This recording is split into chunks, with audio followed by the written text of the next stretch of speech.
Olá, pessoal, sejam todos muito bem-vindos a mais um episódio do Papo B2B, um podcast que é um oferecimento da Plume CRM e da Sharp. Meu nome é Otávio Garbi, eu sou sócio da Plumes, fundador da Sharp também, e vou acompanhar vocês em mais um episódio para a gente falar um pouquinho de vendas, para variar.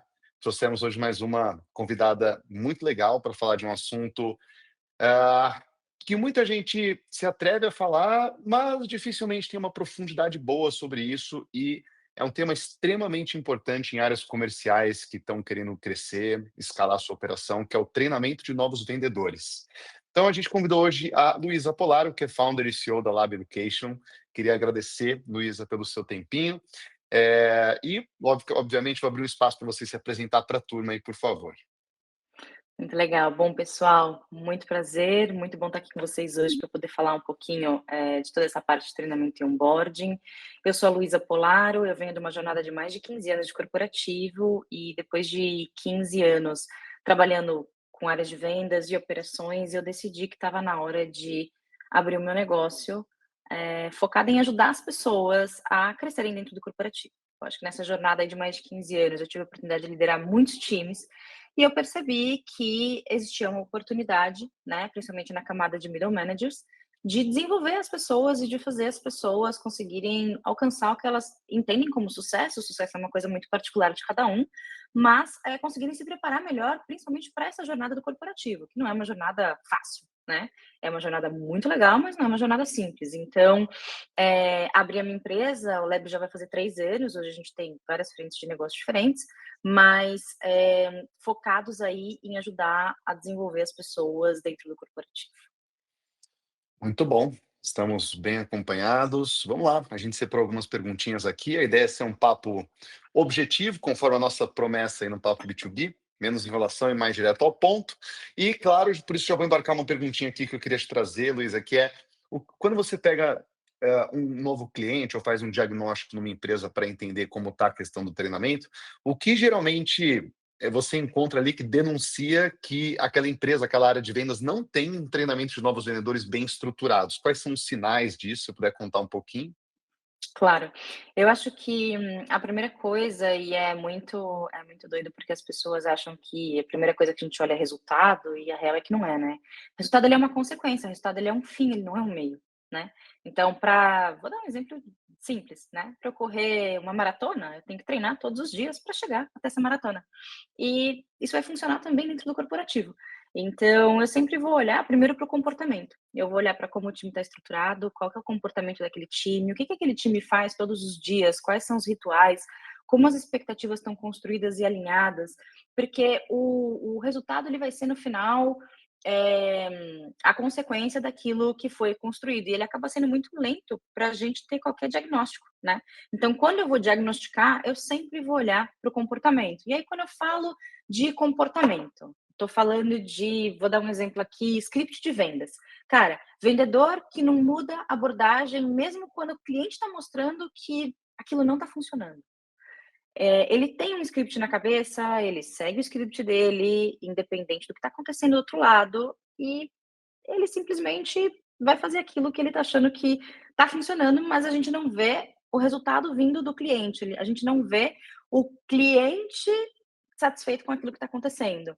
Então, isso para mim vem de treinamento, e treinamento não é você usar todas as vezes o mesmo script, treinamento é você conseguir entender o seu cliente, é você conseguir ler o que o seu cliente precisa, e é você conseguir traduzir isso para transformar isso numa venda, né, entender dor de cliente. Então, esse é um exemplo de, puta, quando a gente olha para comportamento. Outra coisa é busca constante por validação. Então, quando a gente pega, vendedores que tudo que eles vão fazer, né, e aí não só vendedores, aí eu tô falando num geral, né, mas que tudo que você vai fazer, você precisa acessar o seu líder, você precisa perguntar para o seu líder, você não consegue tomar nenhuma decisão, por menor que ela seja, isso é um comportamento, e isso significa que faltou algum treinamento, né. A gente tem mania de olhar para o nosso funcionário e olhar para o e esse foi um dos motivos, inclusive, Otávio, que eu decidi, né, fazer o que eu faço hoje, porque eu vivi muito disso. Às vezes eu olhava para um funcionário e eu falava: "Pô, mas como é que você não consegue tomar essa decisão sozinho?". E a pergunta não é essa, né, a pergunta é: "Eu te preparei para tomar essa decisão sozinho? Eu te ajudei a tomar essa decisão sozinho? Eu te ajudei a entender que você podia tomar essa decisão sozinho?". Então, assim, se eu não te onboardo direito, se eu não te treino direito, e aí a gente vai falar um pouquinho depois, acho que é legal a gente falar um pouquinho depois de onboarding e treinamento, as diferenças disso, né, mas se eu não te treino direito, se eu não te dou as ferramentas, como é que você vai pescar? Vou te jogar num lago e vou falar: "Pesca um peixe"? Eu não te dei nada para isso, entendeu? Então, ou se eu te dei, talvez eu tenha só arremessado na sua cabeça, e você não sabe nem montar uma vara de pesca, como é que você vai pescar esse peixe? Então, quando eu vejo um time que sempre volta para o seu líder, não consegue tomar nenhum tipo de decisão, não consegue se fortalecer de fato, para seguir caminhos e cortar ali os atalhos sozinho, normalmente isso nasceu ali no começo com onboarding, com treinamento, né. Então, essas são coisas que para mim são muito óbvias, e aí tem a questão de onboarding mesmo, né, como é que foi a chegada desse vendedor no time?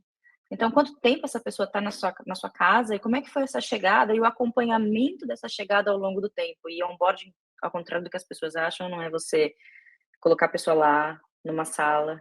E eu, assim, acho que de todas as empresas que eu trabalhei, eu tive uma empresa que teve um comportamento diferente, mas o que que é o onboarding? Eu te coloco numa sala, eu te mostro todos os valores da empresa, a cultura, num PPT bonito, que quem me apresenta é o RH, aí depois você sai dali, você vai para uma área de tecnologia que te entrega um notebook, e aí depois você senta com o seu gestor e ele fala: "Ah, então é isso aqui que você vai fazer". Pronto, você está onboardado.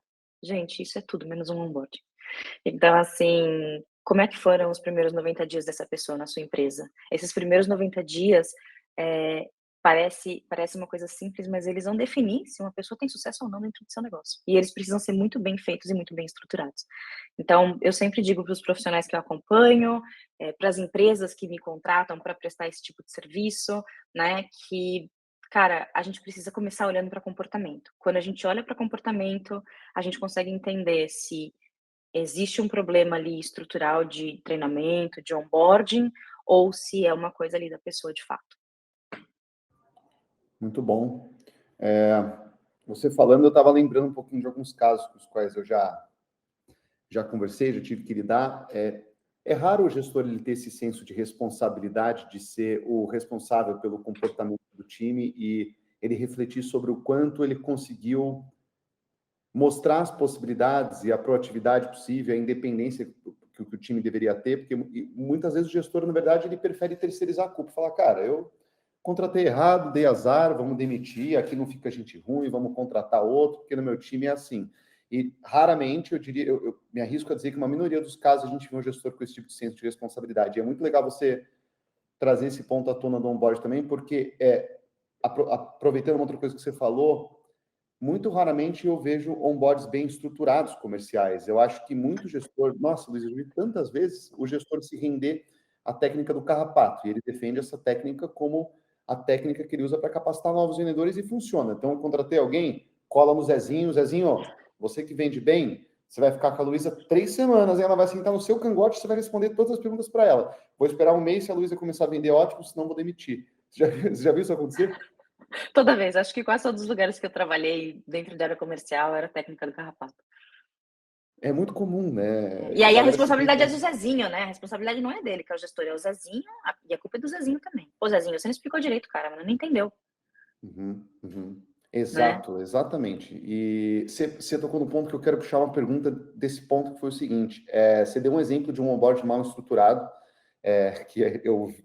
eu acho que já vi essa situação algumas vezes, mas eu queria aproveitar isso que você trouxe para te perguntar o que seria esse onboard bem estruturado? Porque muitos gestores acham que essa apresentação institucional e educar sobre produto e falar de valores da empresa e ensinar a mexer no CRM, né? Então, aqui, ó, então o lead cai aqui, preenche esses campinhos, é aqui que você emite o pedido.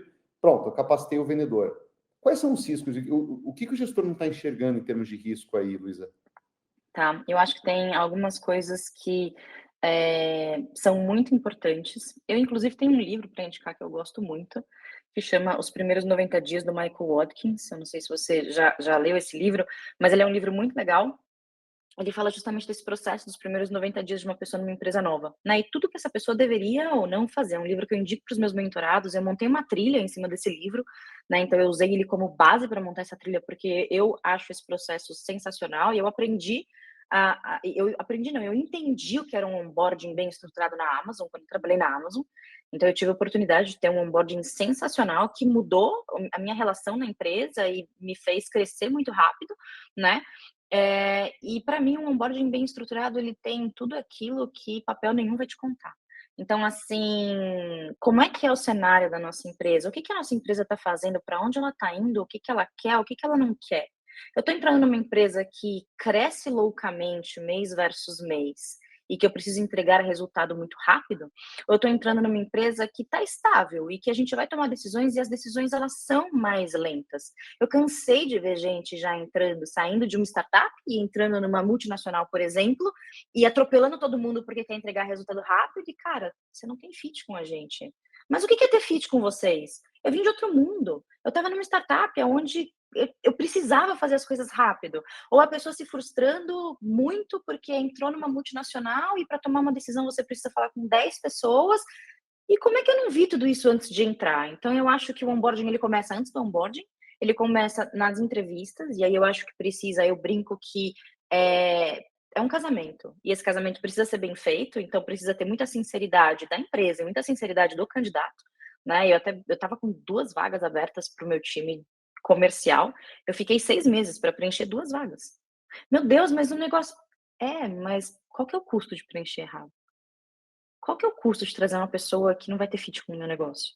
Eu já fiz isso N vezes, eu sei que é um custo muito alto, então para mim não faz sentido. Eu prefiro demorar mais, mas acertar nas pessoas que eu tô trazendo, do que trazer uma pessoa e falar: ficou 3 meses e saiu porque não funcionou". Por quê? Porque eu não alinhei expectativa com ela. Então para mim a primeira coisa de um onboarding bem feito é alinhamento de expectativa. Um onboarding no qual você não tem uma primeira conversa com o seu gestor para desenhar o seu plano dos primeiros 90 dias, daquilo que você precisa fazer, que você precisa entregar, e que semanalmente o seu gestor não vai sentar com você para entender como está o andamento desse plano, tá fora. Precisa fazer. Isso é a primeira coisa que um onboarding precisa ter. Outra coisa que um onboarding bem estruturado precisa ter: conversas com todos os stakeholders que você vai ter contato, para que as pessoas te conheçam, para que você conheça as pessoas. Conversas com o seu gestor para que você entenda como funciona a estrutura informal da sua empresa.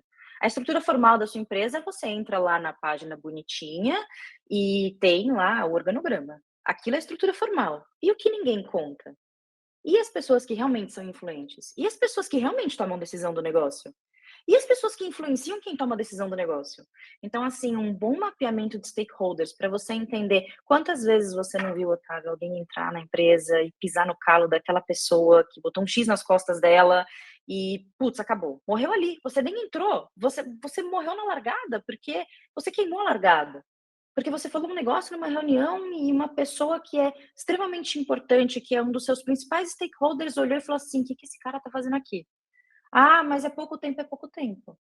Mas é o que a gente precisa para formar a impressão de alguém. Então é muito importante você entender, cara, quem decide nessa estrutura que você tá? Quem tem a influência informal e não pode no teu cargo, mas tem a influência, né? Quem são os stakeholders que você vai ter contato no dia a dia e o que que você vai precisar de cada um e o que que eles vão precisar de você?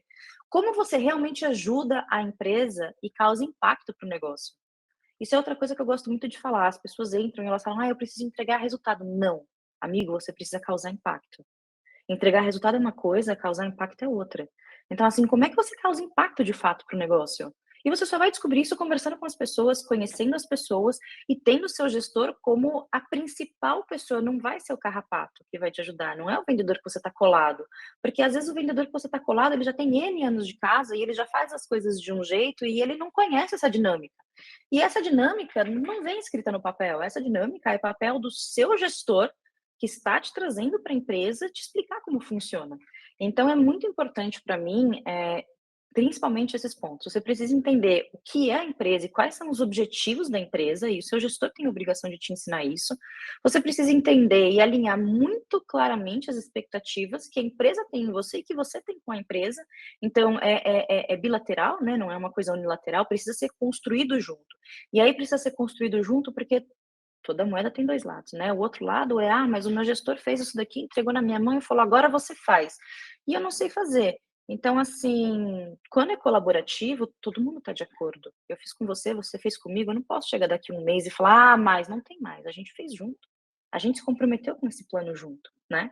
E a terceira coisa é você começar a entender quem é quem dentro do negócio, porque isso vai te ajudar e isso vai ajudar as pessoas. Entenda como você realmente causa impacto. E você, gestor, entenda como a pessoa que está chegando causa impacto para quem está dentro do negócio. Então, para mim, essas e você pode ver, eu não falei nada de processo, eu não falei nada de ferramenta, eu não falei nada de plotar um PPT bonito na parede, você não precisa de nada disso. Você precisa de muitas rodadas de conversa estruturadas que envolvam essas coisas. Então, assim, você não precisa de você pode ter um pedaço de papel, você não precisa de nada além Sim, disso para começar, entendeu? sim. Esse alinhamento de expectativa inicial, ele é uma coisa que parece simples, mas muitas vezes ele já não é feito. A pessoa, principalmente no remoto, as pessoas se sentem um pouco abandonadas no primeiro dia ali, porque simplesmente não existe uma abertura clara ali, um alinhamento claro de como vão ser os primeiros passos barra meses, né? Principalmente em vendas. Então, vamos lá, vamos dar um direcionamento claro com quem você vai conversar, onde você vai passar, o que é esperado de você. Muitas vezes o vendedor ele fica perdido, e principalmente no remoto, diferentemente de um escritório presencial, que, pô, pelo menos ali a gente consegue ver as pessoas e perguntar e pedir ajuda, que eu já entendo como incorreto. No remoto é pior ainda, porque eu já escutei queixa assim de, cara, o que eu faço? Basicamente, beleza, me colocaram numa reunião da RH para boas-vindas e habilitar o Windows no meu computador. Agora eu tenho material para ler, uma reunião com o meu chefe depois de amanhã. Tá, então eu vou estudar aqui o material. E a pessoa já. Eu estou dizendo isso porque eu sei eu já senti na pele o quanto isso é crítico para que aquela nova pessoa de fato forme uma boa opinião e consiga prosperar naquela empresa, porque eu passei por um onboarding que foi mais ou menos dessa forma que eu estou te contando. E eu lembro a imagem que me formou da empresa, que simplesmente foi uma cicatriz que eu não superei, de falar, cara, é uma bagunça isso aqui, eu não estou conseguindo simplesmente ninguém está me recebendo, eu não tenho ideia do que estão esperando de mim. E uma coisa engraçada, isso que você falou de desespero por entregar resultado, foi exatamente pelo que eu passei. Eu falei, pô, eu estou contratado, estão me pagando um salário, então a partir de agora, como eu faço para começar a entregar resultado? Pelo amor de Deus, vou começar a bolar um plano aqui proativo para isso, né? Muito legal. E a pergunta que eu quero conectar aqui, que eu anotei que eu queria te fazer, do lado do vendedor, agora, pensando nessa pessoa que está chegando na empresa, tá? Quais são as dúvidas e inseguranças mais comuns que essas pessoas sentem nas primeiras semanas e que geralmente um líder não enxerga ou acaba subestimando na sua visão? Sim, e aí só para fechar o assunto anterior, outro dia eu estava vendo uma reportagem, vou até procurar depois para ver se eu consigo deixar para vocês, eu não lembro, eu leio um monte de coisa, mas uma média de 30 a 35% das pessoas desistem, né, pedem demissão nesses primeiros 90 dias, porque como eu gosto muito desse tema, eu estudo muito esse tema. Uma média de 30 a 35% das pessoas pedem demissão nesses primeiros 90 dias por desalinhamento de expectativa. É bizarro, assim, e parece uma coisa e não é uma coisa complexa de fazer, ela precisa de vontade dos 2 lados, né, principalmente do lado do gestor, que joga lá e fala: "Daqui a um mês a gente conversa". Não, cara, a gente conversa se precisar na primeira, na segunda, na terceira semana, todos os dias, até entender que as expectativas estão alinhadas, né, então eu acho que isso é muito importante. Eu essa sua pergunta, eu vou até contar um caso da minha trajetória, né, quando eu entrei na BRF, eu vendia serviço, eu fui vender produto, foi a minha primeira experiência vendendo produto, né.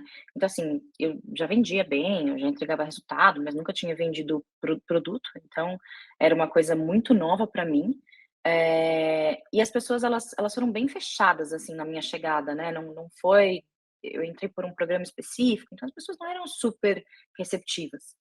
E aí o meu gestor, naquele momento, ele não me deu clareza, ele não me deu contexto, eh, ele não olhou para mim com cuidado de fato, né, para me explicar como as coisas funcionavam. Então eu me sentia o tempo inteiro exposta, pisando em ovos. Eu senti o tempo inteiro que, cara, estavam analisando tudo que eu estava fazendo, eu sentia o tempo inteiro que eu não podia errar, porque se eu errasse alguém ia colocar um X nas minhas costas, eu sentia o tempo inteiro que eu não sabia com quem eu precisava conversar, então eu acho que essas são algumas das coisas, e aí mentoro muitas pessoas da parte de vendas E são sempre as mesmas coisas. Cara, eu sinto que eu preciso entregar a qualquer custo, porque eles me contrataram para isso. Eu preciso entregar, que é a sensação que você teve, né? Mas ao mesmo tempo eu não sei para onde eu preciso ir, eu não sei o que eu preciso fazer, eu só sei que eu preciso entregar.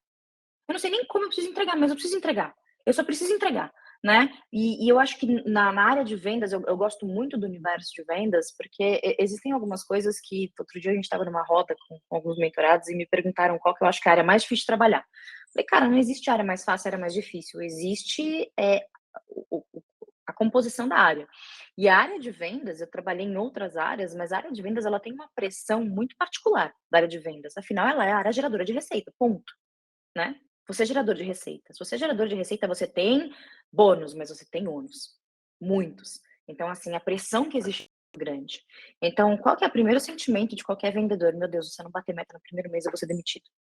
Meu Deus do céu, eu preciso bater meta. Meu Deus do céu, eu preciso. Cara, é muito desgastante. E é mais desgastante ainda você precisar bater meta, não saber com quem você está lidando, com quem você está conversando, o que as pessoas estão achando de você, o que a empresa espera de você, o que o seu gestor está achando de você. Então, com cenários mudando o tempo inteiro. Então, eu acho que esse é o sentimento que a pessoa carrega, mas ela não fala, né? Então, quando eu chego numa empresa nova, cara, eu penso isso, eu penso, meu, será que eu vou saber vender isso? Será que eu fui a escolha certa dessa pessoa? E se eu não entregar resultado, será que vão me mandar embora amanhã?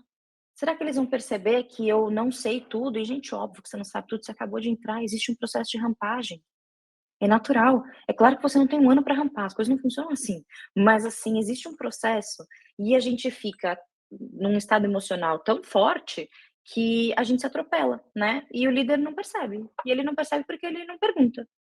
Então, assim, dificilmente um líder, principalmente numa área de vendas, que é uma área geradora de receita e que também está recebendo pressão, porque é assim que funciona, ele vai perguntar para você como você está se sentindo. Ele vai perguntar para você se as pessoas que estão ao seu redor estão te ajudando. Ele vai perguntar para você no que você precisa de ajuda. Ele vai perguntar para você se o plano está fazendo sentido. Não, ele vai perguntar qual que é o seu pipeline, como está o seu número, como foi a sua última reunião, quantas reuniões você assistiu essa semana. Então, assim, e óbvio, esse é o lado racional e ele precisa existir, porque no final é para isso que você foi contratado, ponto, né? Eu acho que não existe discussão, é para isso que você foi contratado. Mas existe um lado emocional também que é muito importante, porque se essa base não for forte, você não sustenta o resto. Então o líder ele esquece, e eu super entendo, porque eu já fui e eu ainda sou líder, porque a gente está ali na emoção do momento e a gente está com uma meta e a gente está com um monte de coisa acontecendo, a gente esquece de olhar também para o pilar emocional. E a pessoa não vai falar. Ela não vai falar que ela está com dificuldade. Ai, mas você devia ter me falado. Quantas vezes você falou? Você é novo. Você não quer que a pessoa olhe para você e pense que você é fraco, que você não dá conta. E tudo isso se passa, né? Passa na nossa cabeça. Então, eu tô aqui tentando provar que você acertou na minha contratação. E eu não tô aqui para falar que eu não estou entendendo muito bem a dinâmica desse lugar. Então é sua função como líder também se preocupar com isso e garantir que você está cobrindo as duas partes. E não é líder, não olhe para os números. Olhe para os números, óbvio. Olhe para os números. Mas também olhe para toda a parte emocional e para a base. Porque se a base não funciona, você não sustenta o resto. Muito legal. Eu não capacitei centenas, mas capacitei dezenas de vendedores ao longo da jornada da Plumes e essa parte emocional, sempre que eu chegava nessa reunião para perguntar um pouco sobre como a pessoa estava se sentindo sobre tudo aquilo e que era normal ainda ela sentir, porque existe uma sensação comum, acho que um vendedor que está entrando numa empresa, que é, meu Deus, é muito para mim, será que eu sou a pessoa certa? Ela vê outras pessoas vendendo, ela vê os materiais, ela vê detalhe técnico do produto, eu acho que existe uma sensação comum de eu nunca vou, eu não sou bom o suficiente, eu nunca vou conseguir entender tudo isso, e elas caem numa espiral de desespero, e falando, um onboard não vai conseguir dar conta, tal. E quando eu conversava, eu chamava para conversar e falava, olha, provavelmente, talvez você esteja sentindo alguma coisa dessa forma, já teve gente que chorou, e tinha 2 semanas de empresa, e falou assim, você não faz ideia do desespero que eu estou sentindo, eu estou achando que talvez eu não deveria estar aqui. E a pessoa, só para constar, ela começou a bater meta 1 mês e meio depois, tá? Entregar muito bem e tal, inclusive ela ainda está na Plumes. E eu falei, calma, fica tranquilo, deixa eu te explicar, na verdade é assim, assim, assado. Enfim, foi engraçado você falar isso, porque eu entendi que é uma parte muito fundamental cuidar desse pilar também da inteligência emocional dessa parte de deixar a pessoa emocionalmente estável para que ela consiga passar por um bom onboard, porque deve ser uma sensação comum, né? Sim, sim, é muito comum, é muito mais comum do que a gente imagina. E eu acho que é muito doido também, porque quando você tá desse lado, né, quando você é a pessoa que foi contratada, você acha que só você se sente assim. Aham. Você fala: "Gente, as outras pessoas elas são tão plenas e elas são tão absolutas, não é só você que se sente assim, calma, muita gente se sente". É que as pessoas elas não falam, né, e se você não é um líder que tem esse tato de puxar e de perguntar e de envolver e de fazer a pessoa se abrir, né, você não consegue tirar isso dela. Eu tenho um estudo do Google que eu gosto muito, que chama Projeto Aristóteles, você já viu isso? Que ele fala dos times de alta performance, de quais são as principais características dos times de alta performance. Não vi. É um projeto muito legal, foi um estudo que o Google fez com algumas áreas, inclusive as áreas de vendas, para descobrir por que que os times de alta performance eram times de alta performance, o que que diferenciava esses times dos demais times, né, do Uhum. Google. Uhum. E eles descobriram que o componente mágico, o componente chave ali é a segurança psicológica. É você É mesmo? conseguir é você ter segurança psicológica para você chegar para o seu gestor e falar: "Cara, eu fiz isso daqui errado. Cara, eu tô me sentindo mal". E claro, né, com maturidade, com responsabilidade, com autorresponsabilidade, que é uma coisa muito importante, eu falo muito disso para os meus mentorados, mas a gente fica achando que, puta, é o técnico, é isso, é aquilo. Não, cara, é segurança psicológica. Então é muito legal, eu gosto muito desse estudo, eu sempre falo dele, toda oportunidade que eu tenho, porque, isso faz muita diferença, e isso é função do líder. O líder é a pessoa que transforma o ambiente em um ambiente onde você se sinta seguro. E óbvio que você vai performar mais. Depois que você lê, você fala: "É tão óbvio, né?", mas não é. Se fosse óbvio, todo mundo formava time de alta performance. Nossa, que incrível isso. Eu tô... Ó, segurança psicológica. Tem um professor da Harvard, que é o M. Edmondson, enfim, ele descreve como um clima de equipe caracterizado pela confiança interpessoal e respeito mútuo, em que as pessoas estão confortáveis sendo elas mesmas. Tem menos a ver com quem faz parte da equipe, mas com a forma como os membros interagem uns com os outros. Muito legal. É muito legal, depois dá uma olhada, eu acho que vale também para quem está escutando dar uma pesquisada e está formando time, né, e lidera. Eu uso isso há muito tempo com os meus times para garantir que eu consigo construir times de alta performance. E eu levo muito isso para os meus mentorados, para que eles apliquem com os times deles, né. Sensacional. Tem tempo para mais uma perguntinha curta? Tem. Beleza, não bateu aqui na 30 minutos. Vamos lá. Pergunta, como é que o líder pode acompanhar e medir se o treinamento está funcionando? Então, o que o líder deveria estar observando ali depois do primeiro mês, do segundo mês, do terceiro? Tá. Eu acho que no começo, o líder ele precisa olhar um pouquinho mais, se o vendedor está entendendo como o negócio funciona, se o vendedor está entendendo a dinâmica da empresa, se o vendedor ele consegue, entender o ciclo de venda, consegue entender as ferramentas, consegue entender as etapas, obviamente. Eu acho que tem um entendimento inicial de processo e produto, que você não consegue vender se você não entende processo, você não entende produto, né? Uhum. Mas mais do que isso, e aqui o meu ponto aqui é as perguntas que essa pessoa te faz. Então, como é que você entende se a pessoa está keeping up the pace, né? Ela está ali mantendo no pace que você gostaria. A qualidade das perguntas que ela te faz. É Isso para muito mim verdade isso. é, a qualidade das perguntas que ela te faz, né. Uhum. Então, claro, isso além de tudo que a gente já falou. Aí eu acho que o que você pode medir dos 30 aos 60 dias, então eu vou quebrar, né, nesses 3 momentos, eu gosto de quebrar nesses 3 momentos, é como a pessoa vem se integrando no ambiente. Ela tá navegando bem, ela sabe para quem que ela escala, ela sabe quem ela consulta, ela sabe se posicionar internamente. A Uhum. gente todos nós somos vendedores, né. A gente vende interna e externamente. Então você tem o trabalho de vender para o seu cliente, você tem o trabalho de vender para o seu cliente interno. O seu stakeholder é seu cliente interno. Se eu apresentar um projeto para você e eu não souber apresentar, você vai gongar o meu projeto. Então a gente precisa ter governança em relacionamento. A gente precisa saber com quem a gente fala, para que a gente consulta cada pessoa. E eu sempre falo para as pessoas, né, líderes, criem matrizes RACI, uma coisa simples. Mas cria uma pessoa que está entrando, deixa ela saber quem que é o responsável, quem que ela aciona, deixa ela ter clareza disso, né. Você facilita tanto a vida das pessoas, eu sempre fiz às vezes eu chamava de RACI, que é o nome padrão, às vezes eu mudava um pouco o que eu ia fazer e eu chamava de torre de controle. Quem você aciona? Por que você aciona? Como você aciona? Quem é essa pessoa? Então, nesse período, eu gosto de olhar muito as construções de relacionamento, né? Então, essa pessoa está conseguindo construir relacionamento, ela se isola, ela não se isola, ela tem os stakeholders ali já perto dela, porque você consegue entender um pouco mais do comportamental dessa pessoa. E aí vem o tão odiado fit cultural, que é tão importante. As pessoas, elas odeiam quando a gente fala de fit cultural, mas se você não fizer parte culturalmente do ambiente que você tá, não funciona. Então você precisa ter fit cultural. Então eu gosto muito de começar a olhar fit cultural aí, tá?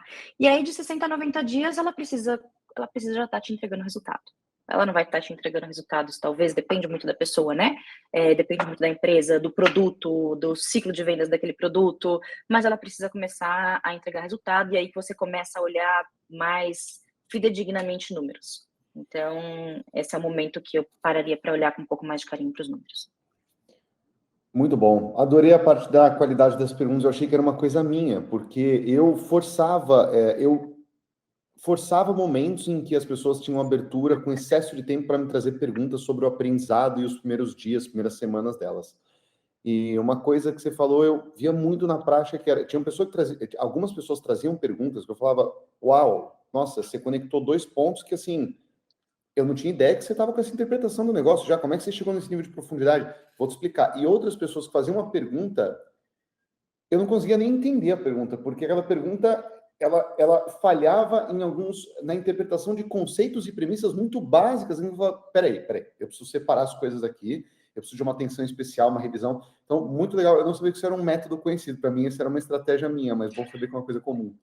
Na verdade, eu não sei também se é um método super conhecido, mas é uma Tá. coisa que eu já vi muitas pessoas fazendo, eu sempre fiz, fizeram comigo em algumas empresas que eu trabalhei e funciona. Então a gente pode dizer que talvez seja um método, né, de pessoas que contratam muito e que acompanham bem as pessoas que contratam. E que é um puta diferencial, entendeu? Legal. Então você olhar a qualidade de pergunta vai ser um diferencial para você entender se aquela pessoa tá no game ou não tá, entendeu? Eu lembro que no fim de algumas apresentações, por exemplo, eu tinha uma sessão para explicar alguma coisa do onboarding, por exemplo. Eu explicava essa coisa, todo mundo concordava, adorava, anotando, elogiava. E quando eu coloquei essa parte dedicada para perguntas, às vezes eu falava por 1 hora de um tema, que vinha uma pergunta que eu falava, não. Não entenderam nada. Assim, não passou perto de entender. Então eu entendia. E aí eu separava e dedicava um tempo específico para algumas pessoas, de acordo com as perguntas, enfim, mas muito legal. Sabe que tem uma coisa que eu gosto, só para fechar, porque eu acho que é uma dica legal também, que eu gosto muito de fazer, e eu faço até hoje com meus times e com os meus mentorados, vamos recapitular aqui, então, o que você precisa fazer mesmo, o que isso daqui quer dizer mesmo, né? Então, você fazer a pessoa voltar, porque uma coisa é o que eu digo, outra coisa é o que você entende. E aí a gente acha, eu tô achando que você entendeu, você tá achando que você entendeu e ninguém entendeu nada. Então, eu faço a pessoa reafirmar aquilo que eu disse para entender se ela entendeu alguma coisa. E, olha, 80% das vezes a gente continua desalinhado. Imagino. Muito bom. Muito legal, pessoal. Essa foi Luísa Polaro. Adorei o conteúdo, bastante embasado. É bem legal conversar com pessoas assim. E é uma das promessas que a gente tem aqui no Papo B2B, né? Trazer pessoas bem fundamentadas nos temas que vão falar. Luísa, foi um prazer, foi muito legal. Certamente a gente vai se encontrar em outros conteúdos da Plumes, mas queria te deixar muito obrigado e ao espectador que viu a gente até aqui também. Muito obrigada. Obrigada, pessoal. Até logo. A gente se encontra, pessoal. Tchau, tchau.